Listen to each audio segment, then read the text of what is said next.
part of the Press Play Podcast Network.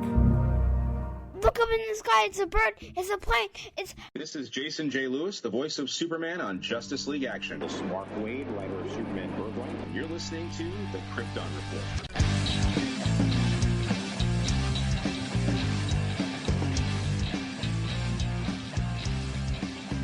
Welcome to the Krypton Report podcast. I am Tyler, your host, the Superman of Blue, and with me is the editor-in-chief of the Daily Planet. That's right. You've heard that. Our friend, Mr. Zack Benz. Welcome, Zack. Thank you. Happy to be here. It's nice. We haven't chatted in a while. Of course, we do message, and catch up and stuff, but we thought we'd just kind of have you back on, catch up on how the Daily Planet is doing. For any new listeners, you can kind of tell and plug what the Daily Planet is. And we got, recently you posted that there's a new Superman landing page on it. You can talk about that because I did see someone respond like, what's a landing page? So I thought that was pretty funny. But yeah, so how are things, man? Well, yeah. Like you mentioned, we just created a Superman landing page because, when you hear the Daily Planet, you think of Superman. And I thought there should be a section on there where people can be able to find Superman-related stuff quicker or just see everything in one place. Because dailyplanetdc.com covers a variety of things, not just Superman, where we take inspiration from the Daily Planet in comics and movies, from Superman lore.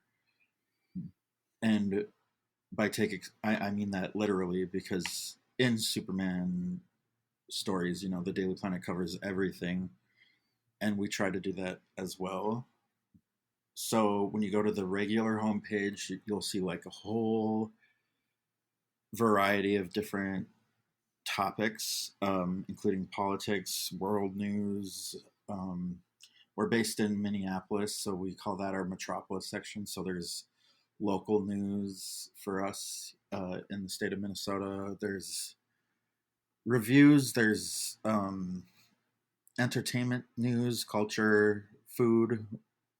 We have recipes and stuff. So because there's so much, I thought we should have the section where people can go to where they won't feel that overwhelming slew of information thrown in their face. It's just Superman, and that's why I created the landing page. And how would one find that landing page? You just type in dailyplanetdc.com/Superman, and it'll bring you right to it. It's got a fun interactive Tyler, logo and everything. /Tyler, same thing. They're interchangeable. Yeah. I think you do have. Actually, since you're an author, you have a / under the Daily Planet URL. I probably do. Yeah. It's funny. My daughter will say things all the time just to catch me off guard. And like, shoot, we saw this one Superman figure, and the face sculpt was odd. She goes, "That doesn't look like my dad." I'm like, "That's so sweet." Daughter ever. I don't know. And then I'm like, "What do you need? What do you need, girl? What do you need?" Oh. She has me. Not ashamed to admit it. Yeah, it's a really awesome. Like I remember, gosh, it's been 4 years. I think 4 years. Something like that since I contacted you and just started chatting, and it's going on 4 years. Yeah. It was neat to just kind of check it out. Oh, the Daily Planet. But then, like you said, it's a reputable news source. Like you actually have, like I'm on the webpage now as we're talking, just for our listeners. But going on here, of course, like you said, you have all your inspiration from the actual Daily Planet and from Superman. But, you have news sources about culture, entertainment. Of course, you have comics, which is just awesome, Yeah. So you can actually get legit news stories and understand what's going on. And yes, and we host a variety of podcasts too. This being one of them. Like we love to help push those out to a different audience that you guys might not be reaching. Even though the Daily Planet and Superman goes hand in hand, we use WordPress as a platform, and that uses its own app, and it pushes it out there. And in any way that we get that stuff uh, shared to an audience, that I don't know, I just love how it's grown from a Twitter page to what it is now. I mean, it's very impressive. For anyone who doesn't realize, it's extremely impressive.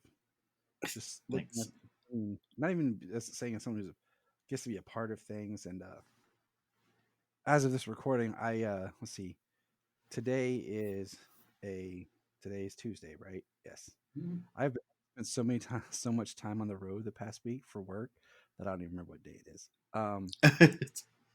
I messaged you like, hey, what's up? Like just chat. And I said, I have an idea for a story. Would you be interested? And you were like, yes. And it was just basically a piece that I threw to you and kind of was about, the costuming and a discussion on Superman's costume, how it's come along. Because one of the biggest things that we are, waiting for is the reveal of, the new David Corn Sweat suit. Mm-hmm. And I was like, I want to talk about just the costume in general and the different aspects, but also like a part of it where I put the psychology of the costuming, you know. And you were like, "Hey, that sounds awesome." So Yes. I wrote as fast as I could, and I was taking my time until I realized that Superman Day had approached, because I always get confused on that. There's one in April and then there's one in June. June. Mm-hmm. Yeah, and I was like, "Oh no!" So I sent it to you as fast as I could. Like, it's probably not finished, but I want to get it out before, just in case James Gunn did drop the suit, because then I'd be like, "All this was I for know. nothing." Yeah. I have to like I was completely nervous like about that rewrite. too. I was like, I'll have to rewrite everything on there. Yeah. No, it But came out it's great. It was a really fun article to read. well, thank you, thank you. Like I always tell you, like if it sucks, just tell me. I'm like, I always get nervous, but I get excited at the same time. Yeah. No. But there's been so much. There's been so much growth. Like, and I say that just looking at the page from even the last time we talked, and just the people that are participating, and just the community that. What's funny is if I go to just the Superman site of the audio, like I listen to all these podcasts and I podcast with these people, and it's just like it's a And community that has just grown, and a lot of us, been connected through the Daily Planet. I know that just makes me feel so good, because I started the Daily Planet as a growing up where I did. I was isolated, and I didn't really have, like, I had friends, but I grew up on a farm. I didn't have, like, I couldn't bike to my friend's house, and I had maybe two gal pals because I was a closeted gay person in a very closed-minded town that back then at least did not accept me. So I turned to the pages of comics, Superman in particular, because I don't really know what attracted me to those stories immediately, but I just know that I would want to pick up a Superman comic book over any other story when I was 8. And one thing that I loved was the hope that it conveyed, especially when the Daily Planet was involved. All these regular humans working alongside Superman didn't know he was Superman, but they would put their own lives at risk, especially Lois Lane, to get the truth out there so bad things don't happen. And there's like this sense of camaraderie and family in the bullpen. And I don't know, it gave me this fuzzy feeling inside. And since then, I've always wanted to make that a reality. And you saying that just kind of gives me chills, you know? Well, like I call it as I see it. You know what I'm saying? If I wasn't gonna say something true, I'm not just blowing smoke. I would just wouldn't say anything. And I think what's interesting is, people complain about social media or they complain about the internet and stuff. And I was like, I get it. I understand the complaints. I like legitimately do. But at the same time, a lot of the people that I interact with and that I actually talk to and um, spend time conversating with are people that I've met technically online. Like, Yes. you and, Anthony, and through, uh, and Zach Moore and stuff, like, um, people that it's like you know, I didn't have experiences like you, but like I was a Superman fan, and comics weren't, I mean, they were talked about and you had friends, but so much of it was Marvel. And, because when I was in high school, I was about to graduate. Hold on a second. My cat's going crazy. He's probably going to kill me. Hold on.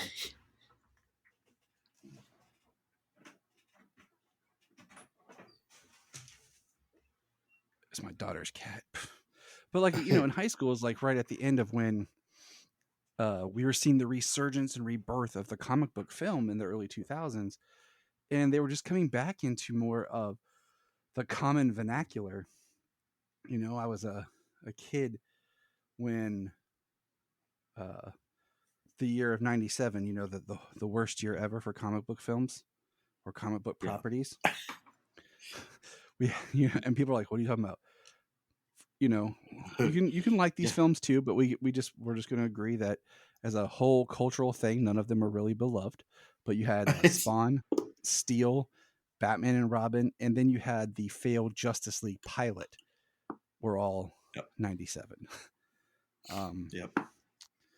And it's funny because that year was tough, and then no matter what happens with like any other Superman property moving forward, like I was telling my wife, Superman Returns has a huge, big soft spot in my heart for me because of the time it came out, what I was going on with my life, and being the first Superman property I got to see on the big screen, and of course Smallville. So all that to say that the Daily Planet was just awesome to find and get to meet and connect to people who feel very similar to me. And like I made a joke earlier at work. Um, I have some posters hanging up and a few of my Superman collectibles at work because I make my office very kid friendly.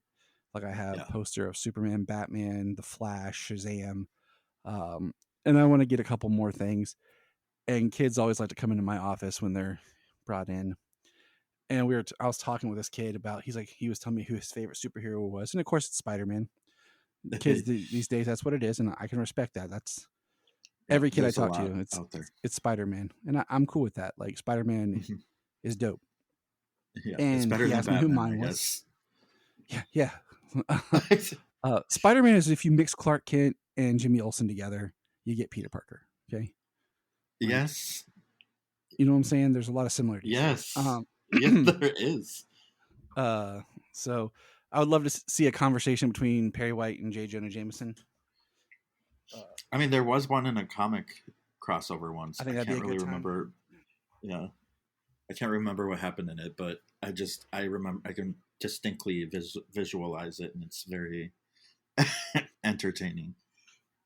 And he, and I was asking him, and he saw, like, I have a picture in my office just to show people, like my coworkers, of my Superman collection. And I was like, yeah, I like Superman a lot.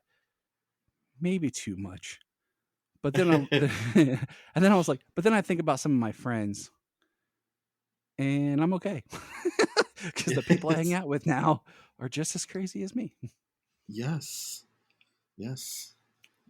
I actually, that brings another point. There weren't a lot of, like, I grew up in, let's see, I was born in 1993, and I grew up in like the Smallville era of superheroes. So it was like right at the dawn of the popularity of it all. But I remember that it wasn't always like you were deemed a nerd and then that was a bad thing, and I always wanted someone to talk to about comics and stuff, but didn't have that. And going online and joining Twitter And then starting the Daily Planet, I found there was a lot of other people who were just like me, and it made me feel less alone. Right. And that was before I came out. I mean, hey, that's that was your journey, you know. Yes. Yeah. And I think that's a positive to online and communities. Like I've told a story about James. Okay, I was doing the podcast. James found the podcast. I was doing it by myself for a little while because I had an idea of having a lot of different guest people on. People said they would, but then they backed out on me. So then I, was doing my own, and it kind of sucked on my own. And he messaged and said, "Hey man, are you still doing this?" It's like, "Yeah." I was like, "Do you want to come on?" I was like, "You want to be a guest?" And he's like, "Yeah." And then we got talking, and we're like the same age, and we live like 2.5 hours, now 3 hours away from each other, but we met on Facebook. Yeah. But there was a friend that I had in high school that we were casual friends. We were both comic book people, but we didn't know that, and it's just funny because, I grew up at the height of comic book animation with X-Men, Spider-Man, Batman the animated series, Superman the animated series. And then even the smaller ones people forget about, like Fantastic Four, The Incredible Hulk. You even had Savage Dragon, Iron Man. Darkwing Duck. Darkwing Duck is amazing. That show is so good. Yeah, have you seen the where they brought it back, and I think it was an episode of DuckTales that was like they brought Darkwing Duck, but it was so meta to the Nolan Batman. It was awesome. I love it. So I guess just to reiterate for our listeners, what got you into journalism? Because you are like a legit journalist. Yeah, I have a degree from the University of Minnesota in journalism and art. What inspired me to become a journalist? I have to say it's Lois Lane from Smallville. Best because I got into Smallville pretty late in the game, like around season 6. And then I bought all the box sets and rewatched. But around this time is when Lois Lane was also like discovering her journalistic roots, going out and finding stories, going to that fight club and stuff like that. And the way she was no nonsense, she's like, you guys are being terrible people, and I want people to know how bad you are. It just was really like badass, and I was like, I want to do that. I want to be someone that informs people of someone else doing something really, really bad that affects them. I want to make the world better through information, because when we're better informed and we have more knowledge of what's happening in the world around us, we can use that information to make the world around us better. And I think, a tagline from a newspaper, like a real life newspaper, the Washington Post, kind of says it all to me. Democracy dies in the dark, or a thunderous freedom. Applause. Yes. Star Wars reference. If you're in the dark on something and you don't know what's going on, or you just ignore it, or anything, then bad things happen, because there are bad people out there who will take advantage of that. And I just thought that was so inspirational of Lois Lane, especially because after being introduced to that version of Lois Lane, I went out and sought more versions like that. Like, I wouldn't buy a Superman book if Lois wasn't in it, because I just needed her in it. Mm-hmm. She became my favorite fictional character and inspiration for life. And yeah, so it was Lois Lane. That's what inspired me, to put it simply. She's an amazing character, and they keep making her better. Yes. There's a time in her history after Jerry and Joe left Superman titles, she wasn't written by the same people who had such passion for her, and she was treated as, the silly, campy damsel in distress, always in the way kind of gal. And I think it was John Burns comics that really rebooted her to be badass again, and or at least in my opinion, that's where I feel like she really got her Lois Lane tenacity back. And ever since then, she's been getting better and better, like you said. And I could just talk all in all about Lois Lane, but I think it'd be fun we'd get together and do. I think it'd be cool to do a like more of a Lois Lane centered episode, just a history on the character, and just yes, talk about some of the highlights. That would be great because I think she is a fascinating character. I mean, she's a human that won over quote unquote the most powerful person in the world, and yeah, I think that yeah. Go ahead. Mira in Smallville said it. I'm going to paraphrase, but like this line always echoes in my head, and she's talking to Lois about Clark, and she's like, she basically says Lois is amazing, and Lois is like, why? And she's like, you treat Clark as an equal and demand that he do the same, thus showing like, this guy can push the entire globe out of orbit. But because of Lois Lane and her own heroics and reminding Clark, you're Superman, but you're also just a man. You have to be responsible and ethical. I think that makes her the most powerful fictional character in my books. Yeah. Flat out, yes. Have you the things you were talking about? Have you watched? We're gonna jump sides real quick. X-Men '97. I have. Okay, so the way you're talking about the last episode that just aired was episode 6, and I didn't care for the episode for the most part, except one part I did like, and that's also because no spoilers, not too much spoilers here, but whatever. If you're listening to this, maybe you're not watching the show, who knows? But the I like the stakes of like Charles actually being dead because I think that puts the X-Men in a better place. Yeah. And I've never been a huge fan of like the X-Men out in space and the cosmic angle with the mutants. I've always liked it when it's more of a social political struggle. But what I really did like, what I did like is when Professor Xavier talked about why he likes education. And he was teaching the aliens about enforcing about education is how we learn, how we grow, how we connect, how we bond. And I think that's the same thing. It's like what you're implying about knowledge and seeking the truth is like when we're educated on things and we actually understand it with everything that we deal with and our lives, it brings us together and it brings us closer. So having those instincts that want to tell the truth and like, my job's not in journalism, but in my job I deal with a lot, and I tell myself truth and justice. I repeat it over and over in my head sometimes because I'm there to tell the truth. I'm there to help the children and to hopefully bring some sort of justice into their lives in any way that I can.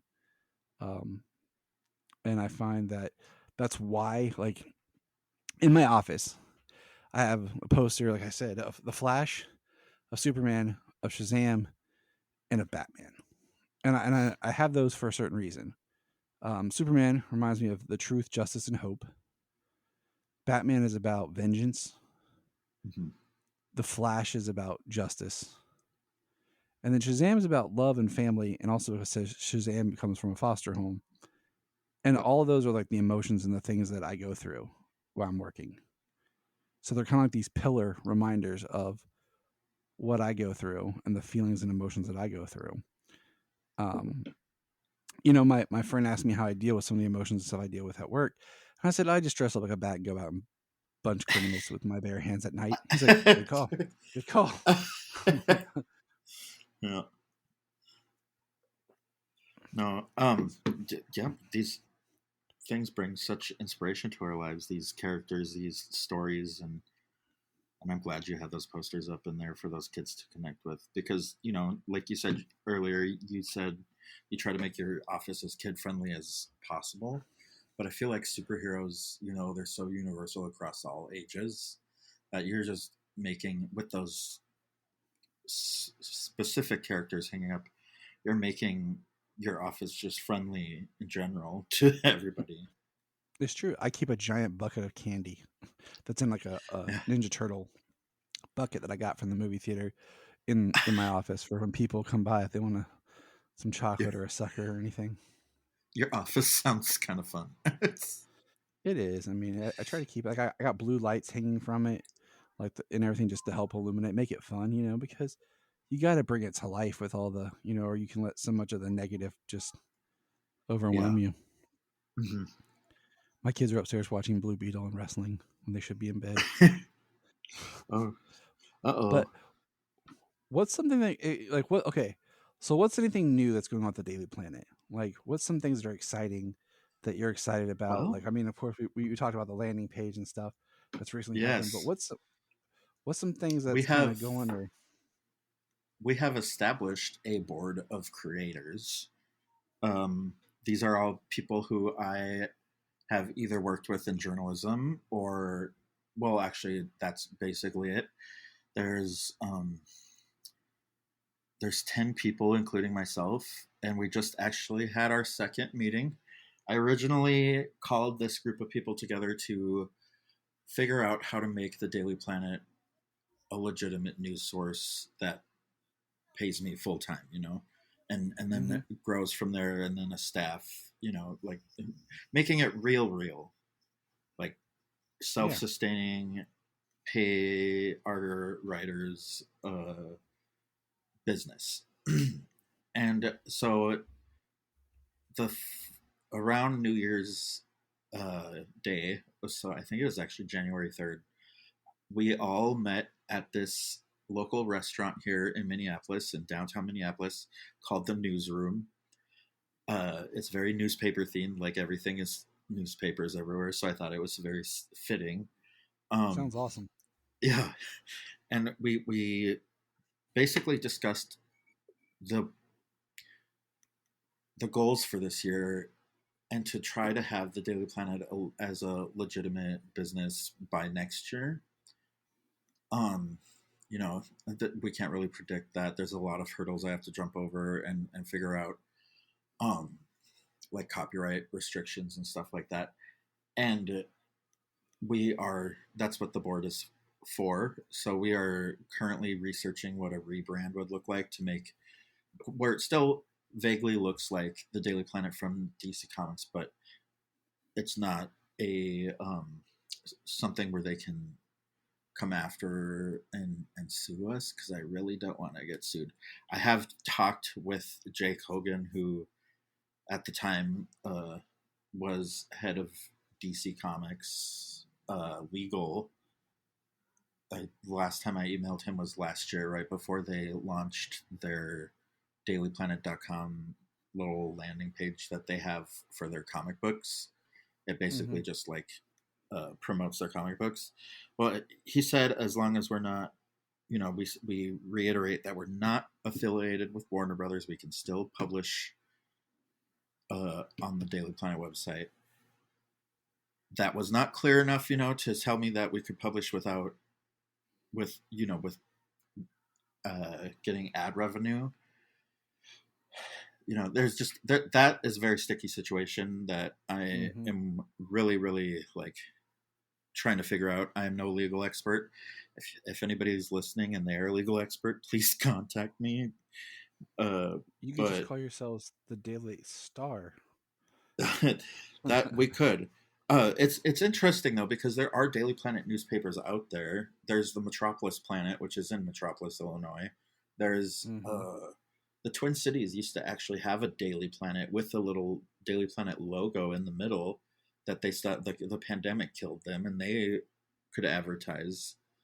There was the Catham Daily Planet, which I wrote an article about, that closed down in the 1920s, and ironically was headquartered between Toronto and Columbus. Nice. So it was like, I kind of, in my historical headcanon, it's true inspiration for the Daily Planet. And there's been a number of other newspapers. There are still some in circulation around the country. And then the Discovery Channel, before Warner Brothers was bought by Discovery, had the Daily Planet TV show. So as long as I stray away from that, this hurts my soul though, but as long as I stray away from that iconic bannered logo and create a new one, I'm looking at it right now because I have it as a sticker on my laptop, and it makes me very emotional because that is like the only hurdle that I really, really have to figure out. And I don't know, it's just really heartbreaking because since 2020, but since we've known each other, I've been in contact with DC, and they kept saying, "Oh, we like your idea of making the Daily Planet real, but get back to us." And I love DC, and I get that they are going through all sorts of things, so I don't blame them. There's hurdles themselves they have to go through, but yeah, it really hit me hard last year in 2023 when they finally gave me a definitive no, and we're going to launch this website. And I was like, oh, dang, and it made me very, very depressed. And the Daily Planet, my version of it that I built, suffered from that hit. But then over the summer of 2023, I was like, no, I still want to do this. I really, really want to do this. I want to see a globe on a roof somewhere someday, or, I want to see a globe on a newspaper.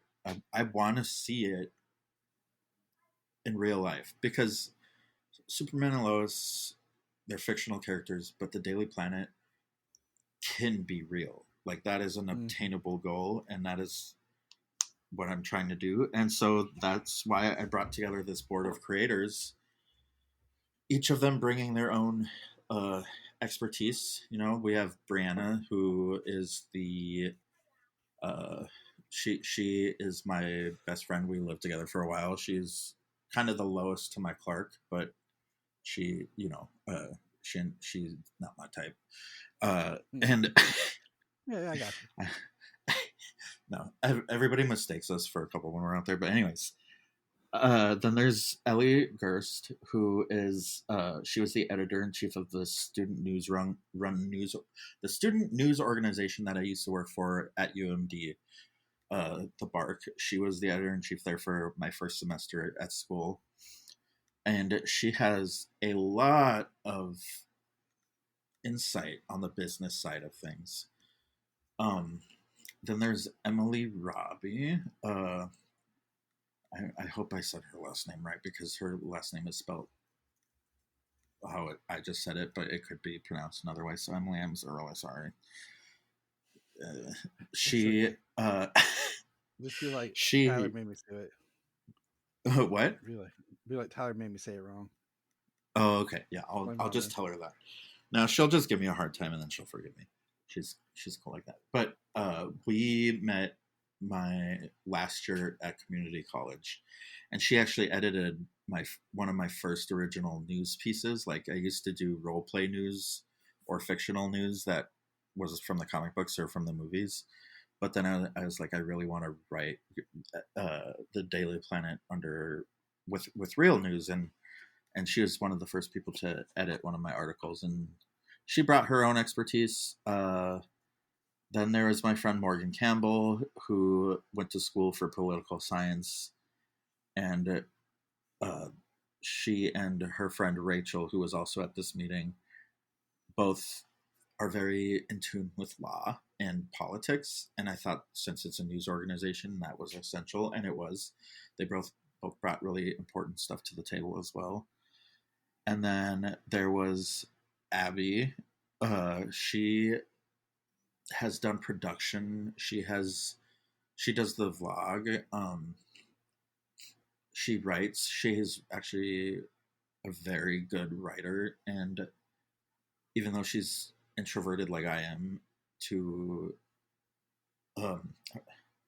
she brought like such a good, valuable energy to the table, and I was so excited that she decided to brave downtown Minneapolis to come to my meeting. And then there was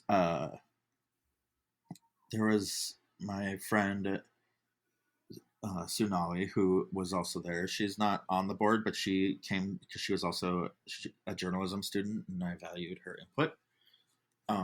And then there was Casey Schlichty, and she is like a social media expert, so she brought a marketing strategy to the table.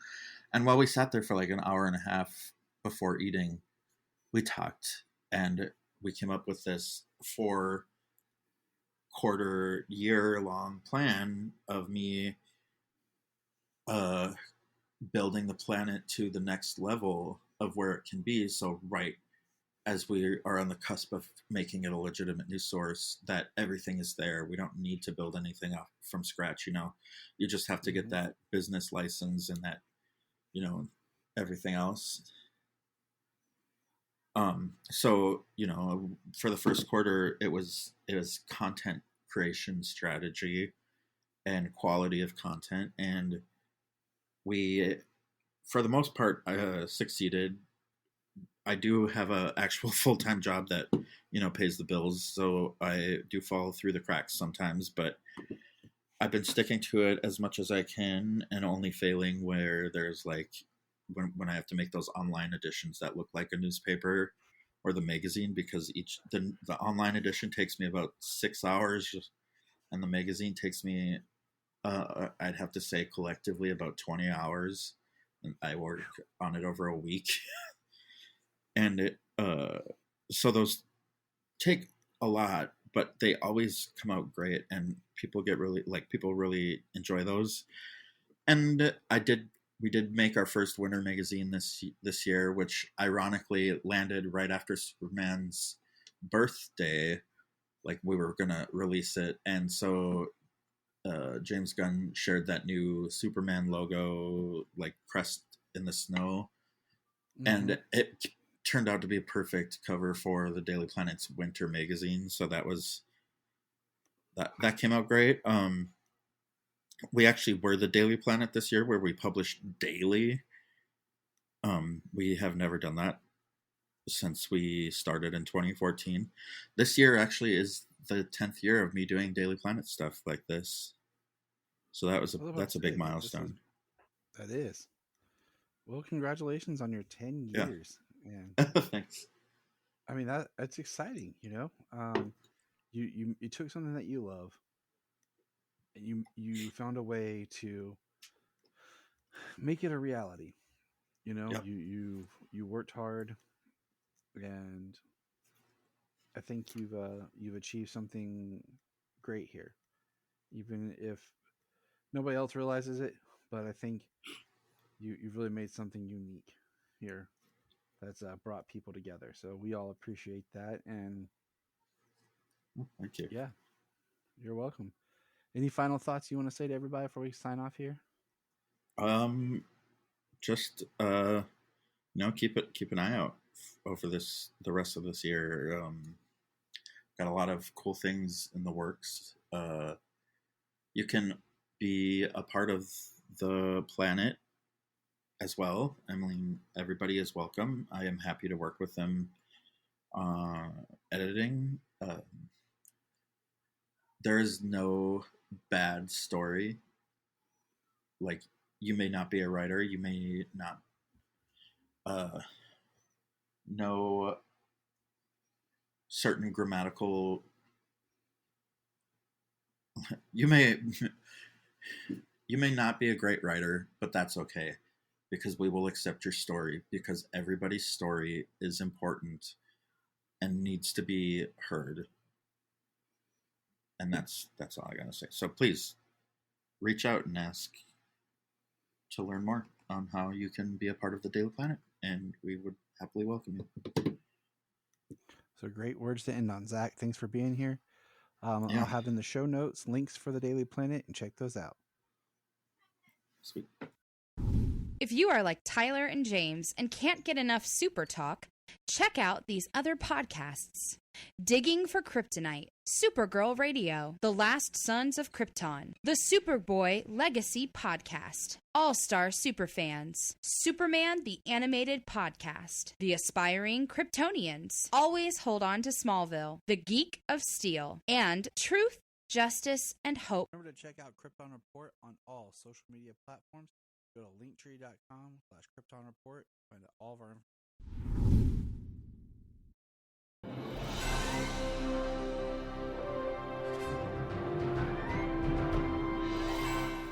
What's up, everybody? Chase Smith here from the Chase Smith Podcast and Cavs on the Break NBA Podcast. And I'm JD, host of the Hyman Podcast, part of the Press Play Podcast Network, and we are super excited to bring you a brand new show starting next Tuesday, the Fanfare Podcast. The Fanfare Podcast is all about your favorite movies and our favorite movies and the best moments in cinema.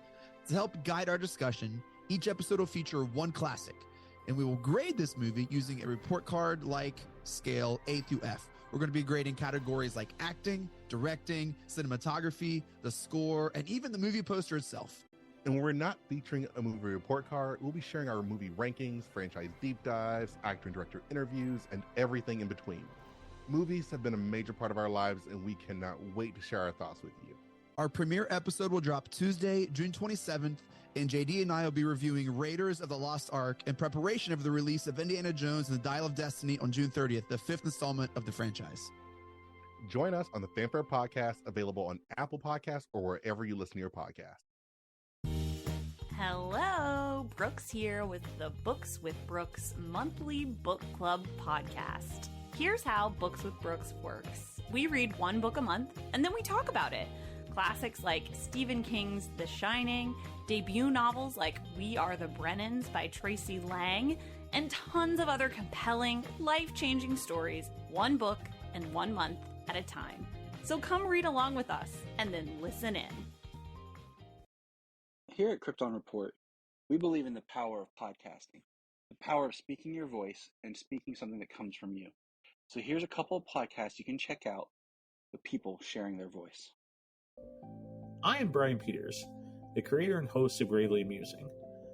For the past 30 years, I've studied the history of gods and monsters in pop culture and our world. As a student of theology and history, I've tried to understand evil and its impact on us. As a writer, I've tried to share this knowledge. As a comedian, I've tried to make people laugh as I do it. But as a man-child, I'm still that scared 7-year-old boy. Join me as I share the history of horror and sci-fi, discuss classic and modern pop culture, and share a creepy story or two. This podcast may scare you, it may horrify you, or it may leave you gravely amused. Listen to Gravely Amusing on Apple Podcasts, Spotify, iHeartRadio, and wherever podcasts are found. Follow us on Twitter at Gravely_Amusing or on TikTok at Gravely Amusing. We have a $1 Patreon. Yes, I know everyone asks for money, but our $1 Patreon each month gets you commentary tracks for releasing movies, DC movies. It gets you my Requel series where I pitch ideas about movie sequels, prequels, or whatever. It also gets special bonus episodes of whatever else some of the friends of the network chime in and drop. So check that out for $1 a month. That's all we ask. Keep it cheap, keep it simple, and help us keep going. Check out the link in the show notes or Patreon, Krypton Report. I'm driving and thinking about something I talked about on the podcast yesterday. So, one, how do you feel about if we did something where we reread all of Superman, just the Superman title, from the New 52? And we kind of just reevaluated and looked at that. And what if we did now, keeping up with the current comics, but what we did is we did the last episode each month. We did that month's comic. So we could, do like the first week, we could do like a graphic novel or a trade, because I'd like to do, I was thinking,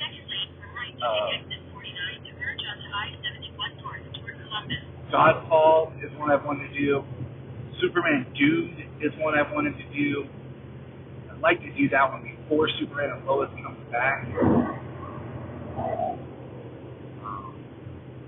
just some ideas. Stupid ass Cincinnati traffic. But anyways, just thinking about that, I'm gonna sit down maybe tonight or tomorrow and just kind of map out some more stuff, and make a schedule. All right, man. I just thought. This is Dan Jurgens, and if you want to have a good time, keep listening to the Krypton Report. No news. And that's not a bad thing. Just we are recording this a little earlier than our usual schedule because we have decided that we are just going to go ahead and do a JLA wrap-up, handful of episodes. We're just going to go ahead and finish the Justice League action. We're right there towards the end, and we decided that it is time to just finish it up. So here we go. We're going to get started. Episode System Error. Aired Monday, October 2nd, 2017. When Batman discovers that he and the rest of the League are robots, he investigates to find out who did this and why. All right, let's do this. I mean, it's a trippy episode about some self-functioning AI. You know? Especially with all the stuff since then. I mean, woo! Yeah. I liked this episode. It was pretty fun to watch and see when they're like, "Wait, you're a robot. You're a robot. We're all robots." Yeah. Booster's like, "Well, I'm not a robot." He takes off his mask like, "Well, I'll be." And then, the big twist is at the end is that they all basically are in a kind of like a simulation to see how to take on the Justice League, how to beat them. And it's run by who else then? Darkseid. I was about to say, not Quagmire. I think it'd be a very different universe if it was run by Quagmire. Yeah. Who else but Quagmire? Yeah. Yeah, Darkseid just running simulations after simulations, trying to figure out ways to beat the Justice League. And then the Justice League robots turn the tables and kind of collapse his simulation. And it's great because then at the end, of course, you have the robots all kind of get saved and are sent somewhere else to continue to be the Justice League on a world that doesn't have the Justice League. So I always like seeing Darkseid in this show. He's just very classic, Like at the end of Justice League Unlimited, they kind of like overdid him. Yeah, think a lot of extras like to his design and everything. And I think Darkseid, even when he's powered up in a different way, like the Justice Incarnate books, when he had like that like purple ghostly figure and everything, he still had like a classic look to his design, his helmet, his uniform, and I think it's just perfect, Yeah. I like when Darkseid doesn't look like he's a pirate that escaped the 70s. When he actually looks menacing.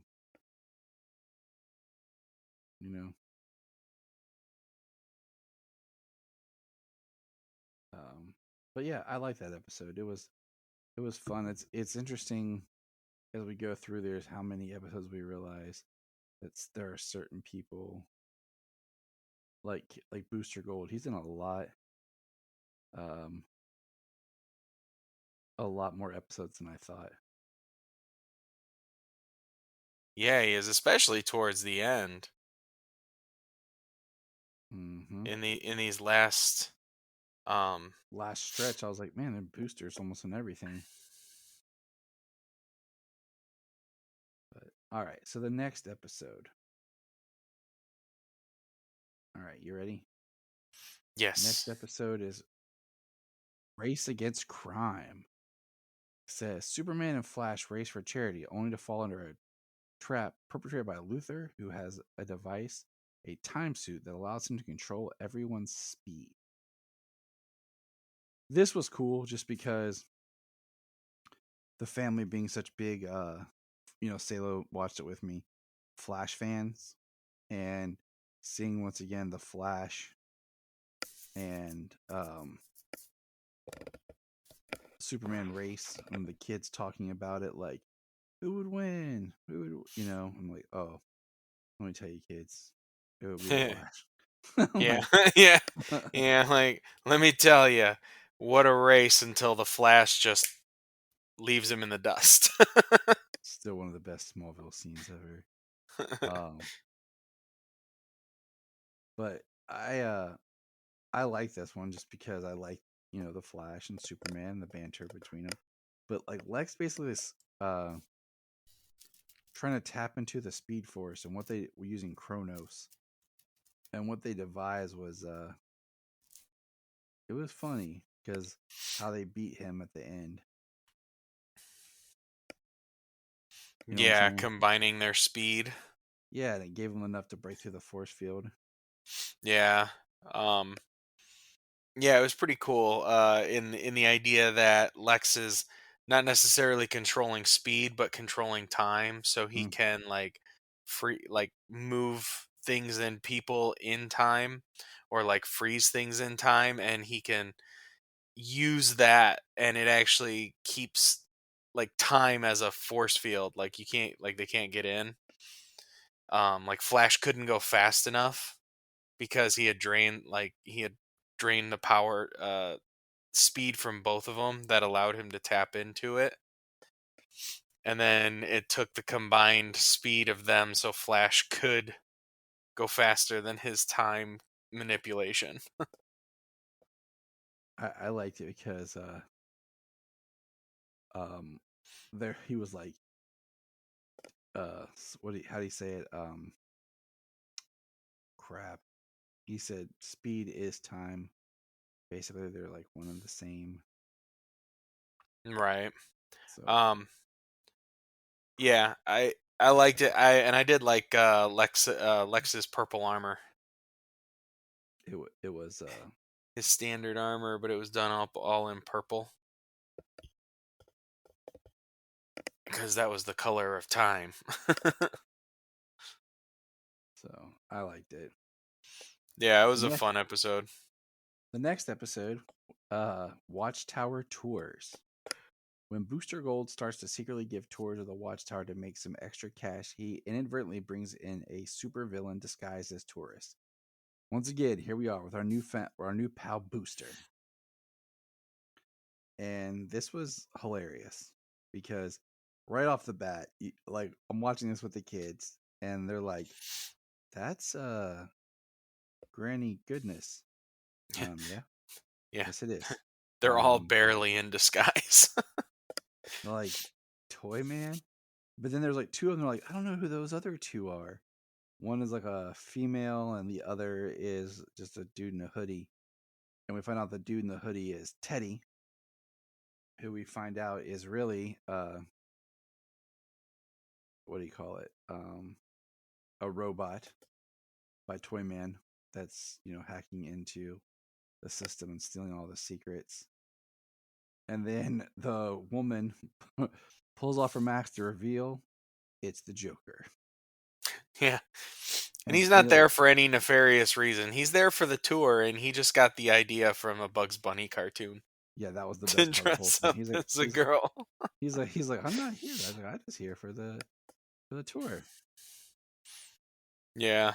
I liked how Granny Goodness's design was the old animated series, or the old Justice League design for her face, because this one is a little softer looking, It's not as stern or hard lines and edges, and the hair isn't like the pointy kind, the way it was. So her design was like the old design for the face. It was really funny. And I liked at the end, like, they're all guilty except for the Joker. Yeah. Like, Yeah. the Joker didn't do anything wrong. It was fun because Booster's like, what? Huh? Who? You guys the tour? And they're like, they get off and like, I thought we were gonna be greeted by a hero. And it's Skeets leading him off, and he's like, Booster Gold. And they're like, Yeah. no. And Booster's hilarious. Like, so yesterday we had on in the background as we were cleaning what do you call it? Shazam! Fury of the Gods, and the scene where Diedrich Bader comes out, and the kids are both like, they're like, wait, I know that voice. I'm like, yeah, Batman Brave and the Bold. I'm like, it's Diedrich Bader, and they're like, oh, okay. And then we were watching this. They were like, hey, wait, I know that voice. I'm like, yes, it's still Diedrich Bader. I'm like, he is Booster Gold too. Yes, I'm he like, is. But this is another example of Booster. Every time I say that, I think of Jingle All the Way. Nobody likes you, Booster. That's hilarious. I mean, I love how through this series, like, there was like a chunk of episodes, like the beginning episodes was like Blue very Beetle, Batman. and Yeah. there was a lot of Blue Beetle, and then it went like Blue Beetle, and then Firestorm, and then Stargirl. The heat is on. Yeah. And now to Booster, like, there's been a rotation of heroes that they've keep going back to. It is true. You know, like, this show is so fun. Like, the kids miss some of them with me. And it's funny because they're like, Dad, watch this one. I'm like, okay, we can go back and rewatch them, kids. Like, Yeah, with this format, they could have just kept on doing so many more heroes. it's just interesting because it's technically what, 53 episodes. Yeah, I think so. I think that's technically my episode 1 is all 3 of them. Yeah, so is 3 mine. or 4 together. So it's just it's interesting because, like, it started, like, the first thing was released at the end of 2016. It mainly went through 2017, and then it ended in February of 2018. So it's it looks like a lot longer than what it was. And when you see 52 episodes, oh great, but it's only 10 minutes a piece. So right. But there's so much more that could have been done. All right, the next episode, January 13th, 2018, Barehanded. How James builds things. When Green Lantern leaves his ring in an intergalactic restroom after washing his hands, he discovers it's gone, leading him on a wild chase for the aliens who might have taken it. This is great just because it's Green Lantern, first of all, Hal Jordan, and the fact that he, like, takes his ring off, and first he thinks it's Lobo, so then he hunts down Lobo, and then he thinks it's this other alien which he has to defeat, and it's really not a mother with her, like, baby. It's a two-headed, I don't even, what was it called again? Like, do you remember? Oh, I totally forget what it was called. But it was a two-headed alien. It was a two-headed beast, and the lower head was like the real head, and the upper head, which appeared to be like the real head, was like the defense head. Mm-hmm. And then, what do you call it? You find out that he has Space Cabbie with him the whole time, helping him out. And Space Cabbie's like, no, he's got a translator device, a GPS, a galactic position satellite, and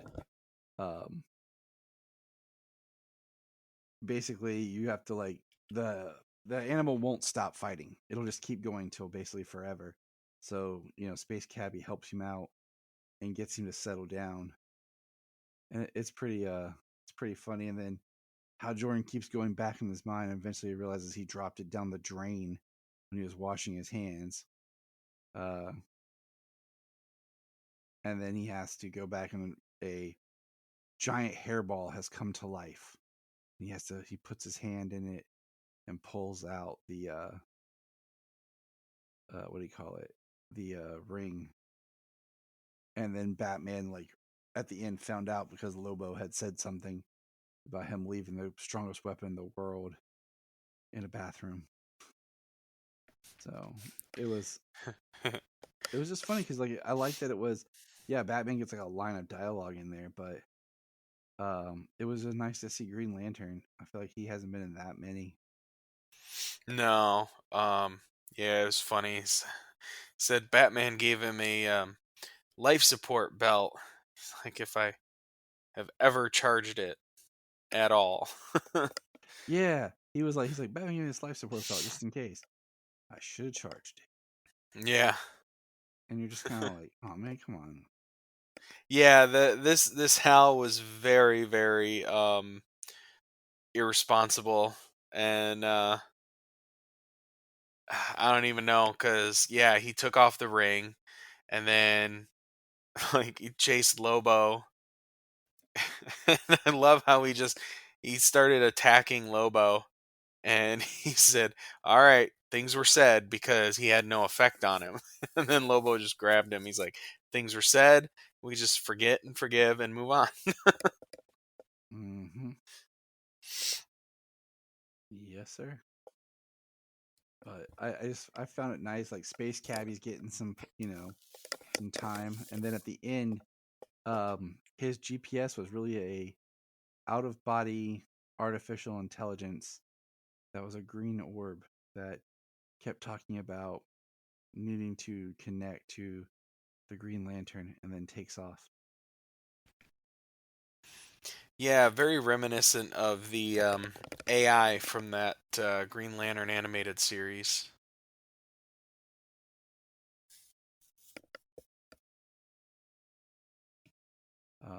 So yeah, I I can't help but just look at it and be like, this is a great episode for not your main Justice League characters. And that's what I think I liked about it. Because we've talked about how certain characters always keep appearing. It's just kind of nice to not have the same characters again. All right, let's get. Yeah, I mean, I like how they've always done like them helping out the younger heroes, being mentors for them, but then also like the kids have those younger heroes save the day in those episodes most of the time, and I like that about the show. But you don't always have to have Batman, Superman, or Wonder Woman like front In and every center episode, in the yeah. episode the whole time. So the next episode is Captain Bamboozle.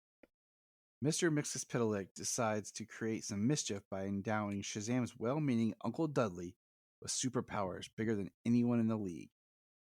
This one was cool because it put Shazam back into the action and Billy. And it's interesting that they kind of took this approach with the character. The more 70s approach with the Uncle Dudley. So, like, definitely stepping away from the Jeff Johns family dynamic that we've kind of had recently with the character, and going back to a previous incarnation. So what did you think of just having Uncle Dudley, period?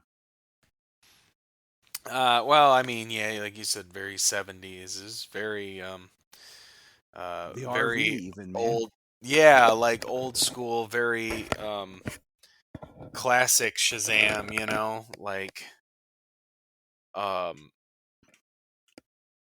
it was interesting for the show and for the episode, I mean, I'm glad to see, cuz um why am I blanking on his name? Sean Astin. Yeah. Sean I was blanking on Samwise's name. Um The true hero of the Lord of the Rings, who gets yeah. no credit.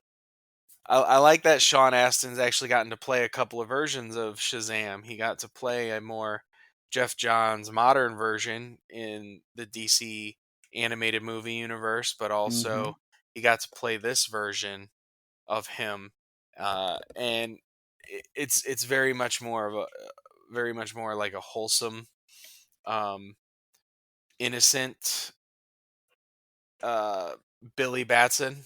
Yep.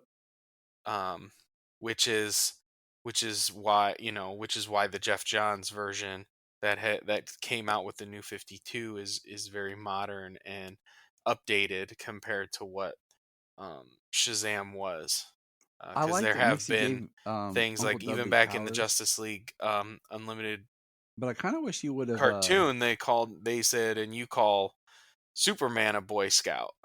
Mm-hmm. It's got that very childlike innocence to the character. I wish they would have given him a different costume instead of just kind of making him look like the old kind of 70s Shazam. Yeah. But well, his costume was more classic because the Shazam costume was very, very modern with the gold and white lightning bolt going all the way from the neckline down to the waist. And Uncle Dudley's was very, like you said, the 70s Shazam show. And I like how Uncle Dudley at the end, like everyone's like, "Uncle Dudley, what are you doing here? You need to, you're not a hero. You need to stay back and all this." And then he's eventually able to trick Mixus Pitalik to say his name backwards. Yeah. So. And it doesn't matter how many times that you make Gilbert Godfrey's Mixie say his name backwards, he commits to it. He hits it, and then he's like, "Ah, man!" He's like, "I said it again!" Like, and it just happens. It's so like he delivers it perfectly every time. Yeah, I love like, it. Ah, crap! See you again in 3 months. Yeah, it's great because he's like, So, all right. Yeah, he's talking about all the powers that he gave him, and he says the power of Kiltipsis something like that. Yeah, and he's like, "What's what?"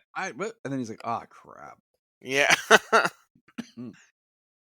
All right, keeping up with the Kryptonians. This one was fun. The kids watched this and they're like, "Wait," they're like, "What is this?" January 27th, 2018, Mr. Mxyzptlk shows Supergirl and Superman that their innate goodness might not be so pure when he takes them to a parallel world where their counterparts are impossibly aggressive and spoiled. This is kind of like your call out to Red Sun. And I like this one because I liked seeing Superman and Supergirl together. I like when they're in love with Ma's apple pie. And it's not apple pie, it's blueberry pie, isn't it? I believe it was blueberry pie in this episode. And they smell it from far away, best in the area. And I just like seeing them two interacting together. And then it cuts to like the other world and Supergirl's annoying pop reality star from Krypton. But she doesn't go by Supergirl, she's just Kara, has her own show. And like I said,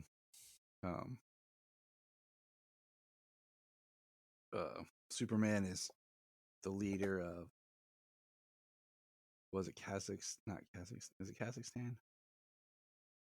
No, it's not. Kaznia. Kaznia. Yeah. Kaznia. I was like, I know it's one of those type. Yeah, it's Kaznia. It's a fake east, like far Eastern European country, like Russian type, Yeah, it's basically the Russian equivalent because, let's face it, we can't pick actual countries.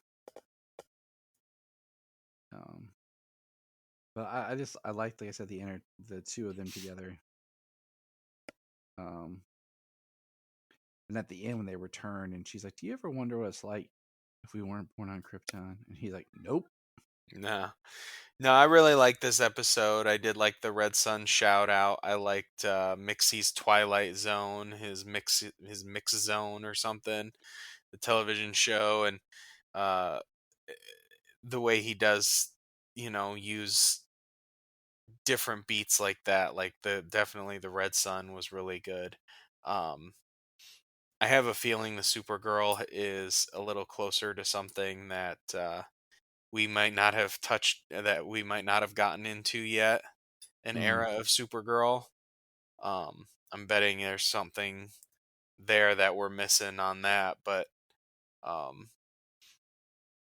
yeah, I think it was a pretty good episode, and Booster ate their pie, and he's like, "Oh, I gotta run. I got a There's a time thing. call." Yeah, there's a time thing going on. It was interesting.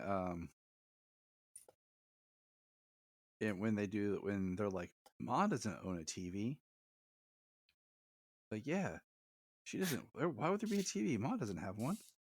Yeah, he says Ma doesn't even have a TV in the house. She certainly doesn't have one on the porch. But there's a TV on the porch.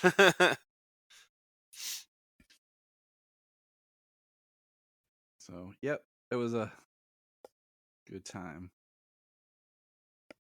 All right. Next episode. Unleashed. While the Justice League is away on a mission, Plastic Man is not only left in charge of the Watchtower, but also Superman's dog, Crypto. This one was great because it took me a minute to realize that was Atrocitus. But I knew that was Daxstar. But I was like, Atrocitus looks completely different. He's not demon like at all in this. So, and I'm watching this with the kids, and they're like, "Oh, cool." They like seeing Daxstar and then Crypto, of course. And the whole time, Plastic Man is not paying attention to what's going on. He's like, "Oh, this cat." And Atrocitus told Daxstar, "Don't use your ring." And it's just hilarious because the whole time, what do you call it? He's just not catching on, and then all of a sudden Daxstar is like using his ring, and he's like, "Oh," and he had locked Crypto up for like misbehaving and attacking. Then of course, who saves the day? Who saves the day, James? Streaky the Super Cat. Yes. And then when the rest of the Justice League show back up, and they're like asking what happened because they were all sent away on like a fake mission that was made to lure them away.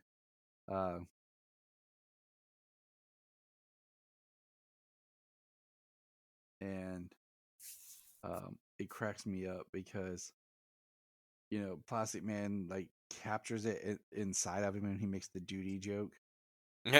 Yeah, that was gross. And like I was worried because like they were like right up on him when he squatted down, and then they cut away. I was like, that's a long shot there. I like that though. He at least didn't take the credit. He was like, "I helped." Yeah. So it wasn't like, because they're like, "Plastic Man, you saved the world." Yeah, I liked how it was dog and cat first, and then a cat came in to help save the day, and it still ended up being Crypto versus Dexstar, but um, Streaky came in with that assist to get him back in to get him back out, and helped him a couple of times along the way during the fight. Yeah, it was awesome. And then the last episode, she wore red velvet. What I really don't feel like this was intended to be the final episode because it just feels like a weird one to end on. February Yeah. 10th, 2018, when Booster and the JLA come under attack by a mysterious and unrelenting new villain known as Red Velvet, Booster comes to realize she's actually the fiance he left at the altar in the future. The best part about this whole episode is when they realize that Booster had left her at the altar, and it's Green Lantern, Batman, and Wonder Woman and Booster. Or not Green Lantern, Green Arrow. Sorry. Yeah, Green Arrow. I was like, wait a minute, Tyler. And then Booster goes back in time to the moment of the wedding, and he takes Batman with him. And then basically you realize the reason that she's Red Velvet is not because he left her; it's because he actually married her and was a horrible husband. How bad of a husband do you have to be to create a super villain who will travel through time to kill you? So it is yeah, it's a fun episode. It was neat just because of like she was red velvet like the cake, and it wasn't like she had a power ring, but she kind of did have a power ring. But that just revelation was fun and awesome. Yeah, it was very lethal because she was able to travel to the day before and bore into the volcano and cause the volcano to erupt and destroy the watchtower, which we get the nod from Green Arrow in this episode. How many times have I said we should have built this thing in space? Mm-hmm. And you get the watchtower in space. So yeah, that was pretty cool. It was a pretty powerful and lethal ring that she had there. Yeah, and it was her wedding ring from Booster, which makes you question things. But it's an interesting one to go out on. Now, I will say, if you get on YouTube, there are a several Justice League Action shorts. Now, we won't be reviewing all of them because they're only like 2 minutes each. They're really small like that, but they are totally worth checking out. I've watched them all before. It's been a while, but they are fun. Yeah, they're like just 2-minute little clip cartoon things, and I'll see if I can find a link and post it in the show notes. But we've completed Justice League Action. Yeah. And it was a fun show. It was a a very fun show to watch. And it's a very fun show that feels like it just got lost in the shuffle, man. And see if I can find these. But yeah, so James,